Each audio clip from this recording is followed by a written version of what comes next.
دلوقتي في ناس بقى غير اللي انت بتتكلم عليهم دول، في ناس تلاقيها ان هي حابه اللي هي فيه، في ناس تلاقيها حابه الوضع اللي هي فيه ده، فاهم؟ اللي هم عايزين يبقوا كده، شايفين ان هي دي الحلاوه في الموضوع، او ان هي دي الحاجه الحلوه، فاهم؟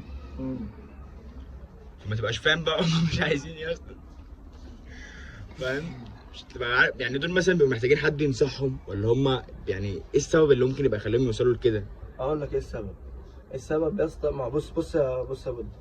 انا دلوقتي كل بني ادم بيبقى عايز يبقى حلو، عايز يبقى هو اللي عليه الكاميرا، عايز يبقى هو الجامد والكلام ده كله. انت بتتكلم على برضو نفس الصيغه اللي احنا كنا بنتكلم فيها، اذا كان مثلا مخدرات او فلوس او الكلام ده كله. أيوة. صح؟ ها؟ ايوه صح. تمام. انا دلوقتي الناس دي بتحط دماغها في ايه؟ انا طالع، انا شايف فلان ده اتحبس وبيتقال عليه ان هو مثلا راجل جدع وراجل مظبوط ومش عارف ايه، ربنا يا رب ينجي كل مظلوم. فانا عايز ابقى زيه، انا عايز ابقى الناس تقول عليا ان انا جدع وجامد، وفلان اتخانق هنا، انا عايز برضو الناس تقول كده. ده فلان عمل مصلحه بنت لذينه، راح جاب مش عارف منين ايه ومشى ايه وودى ايه، بقى عمل مصلحه في نص ساعه بقى معاه 50,000 جنيه، مصلحه في يومين ثلاثه عدى فلنكات ومش عارف ايه.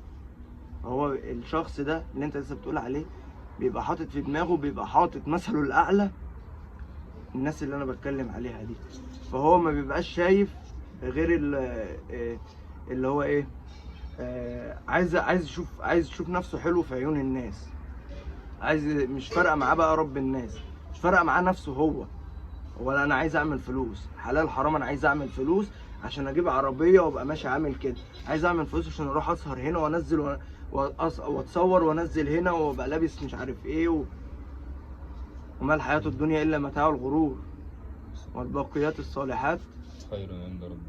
بالظبط كده.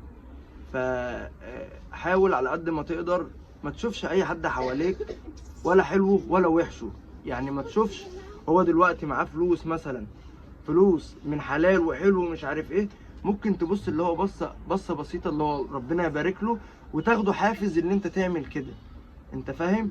لكن ما تفضلش تبص لا ده انا لسه هتعب واشتغل وانا بقبض 3000 بقبض 2000 ونص وانا عليا اصلا ديون وعليا مش عارف ايه، لا طب ما انا اعمل مصلحه بقى زي فلان ده واجيب مش عارف ايه، انا مش عايز اتكلم انت فاهم برضو ايه، واجيب حاجه اعمل مش عارف ايه انصب على ده، وهتبقى في ثانيه يومين ثلاثه وخلاص بعد كده توب. من بني على حرام فهو حرام.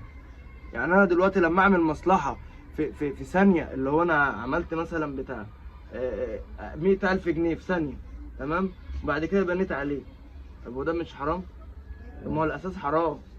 لو انا بنيت اساس مخلع وقلت بعد كده، يعني انا عملت الاساس اي كلام، بعد كده قلت ايه، انا هرفع العماره وهعملها من جوه من ذهب، من حاجه حلوه، بس الاساس ايه؟ انت فاهم؟ الاساس بايظ، فاهم قصدي؟ فالنقطه انا تهت. كنت هسألك